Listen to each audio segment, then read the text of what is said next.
আসসালামু আলাইকুম ওয়া রাহমাতুল্লাহি ওয়া বারাকাতুহু।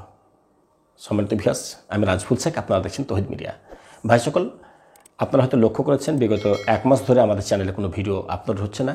এই জন্য আপনারা অনেকেই দুশ্চিন্তার মধ্যে আছেন, অনেকেই কমেন্ট করে জিজ্ঞাসা করছেন যে হুজুর কী অবস্থা, আপনার শরীর কি সুস্থ আছে? জি ভাই, আলহামদুলিল্লাহ, আল্লাহ তাআলা আমাকে সুস্থ রেখেছেন, আপনাদের দোয়ায় অবশ্যই আলহামদুলিল্লাহ।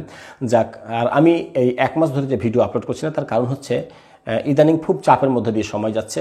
যারা আমাদেরকে ফোন করছে তারা অবশ্যই বুঝছেন, এই ঈদের পর থেকে তো আরও চাপ বেড়ে গেছে, রমজান মাস থেকেও চাপ চলছে।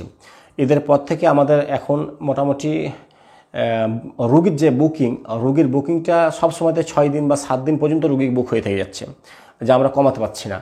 আমরা কতবার চেষ্টা করছি কিন্তু সম্ভব হয়ে উঠছে না। আপনারা অনেকেই ফোন করছেন, বলছেন যে কালকে আমরা আসবো বা কালকে রুগী দেখাবো, কিন্তু হয়ে উঠছে না। আমরা দেখবেন আপনাদেরকে ডেট দিয়ে দিচ্ছি 6 দিন বা 7 দিন বা 5 দিন পরের, কারণ এই পর্যন্ত একদম পুরো ফুল হয়ে থাকছে।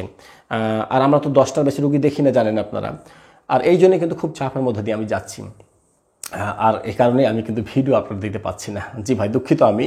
আপনারা অবশ্যই ধৈর্য ধরবেন একটু, ইনশাল্লাহ আমি সময় পেলেই ফাঁকে ফাঁকে ভিডিও দেবো। আমি অনেকগুলো বিষয় নিয়ে রেডি করে রেখেছি, থাম্বনেল সহ সব কিছু একদম কমপ্লিট আছে। আমি খুব শীঘ্রই এর উপরে ভিডিও দেবো ইনশাল্লাহ। অনেক কিছু বিষয়, অনেক শিক্ষণীয় বিষয় নিয়ে আমি আলোচনা করব, তবে একটু ধৈর্য ধরবেন আর প্রত্যেকে আমার জন্য একটু দোয়া করবেন।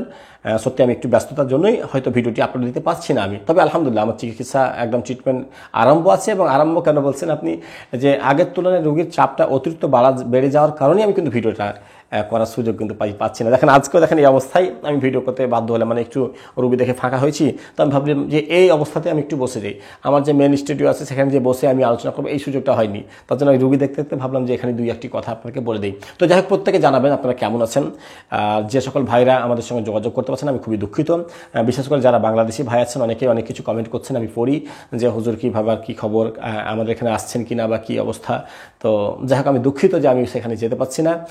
যেতে না পারার কারণ হচ্ছে এখানে প্রচণ্ড চাপে থাকার কারণে, আর যেহেতু একটা রাষ্ট্র থেকে আরেকটা রাষ্ট্রে যাওয়ার জন্য অনেক কিছু ভিসা, পাসপোর্ট সব কিছুর ব্যবস্থার ব্যাপার থাকে, তার জন্য হয়তো হয়ে উঠছে না।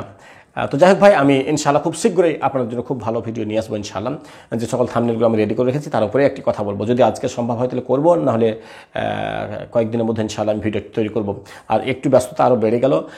আমি মনে হয় সম্ভবত এখন সকাল থেকে, যেমন সকাল 6টা থেকে রুগী দেখছিলাম দুপুর 12টা-1টা পর্যন্ত, এখন মনে হয় সম্ভবত যে কাল থেকে অথবা পরশুদিন থেকে সকাল 6টা থেকে রুগী দেখা সম্ভব হয়ে উঠবে না মনে হয়। আমি সকাল 10টা বা 10:30 অথবা 11টা থেকে মনে হয় রুগী দেখতে আরম্ভ করবো, কারণ আমি একটা মাদ্রাসায় কাজ পড়ে গেছে, যার কারণে আমাকে সকালবেলাতে সেখানে ডিউটি দিতে হচ্ছে। এই জন্য হয়তো আমার একটু সময়ের ব্যাপার আছে ভাই। যাক, প্রত্যেকে দোয়া করবেন।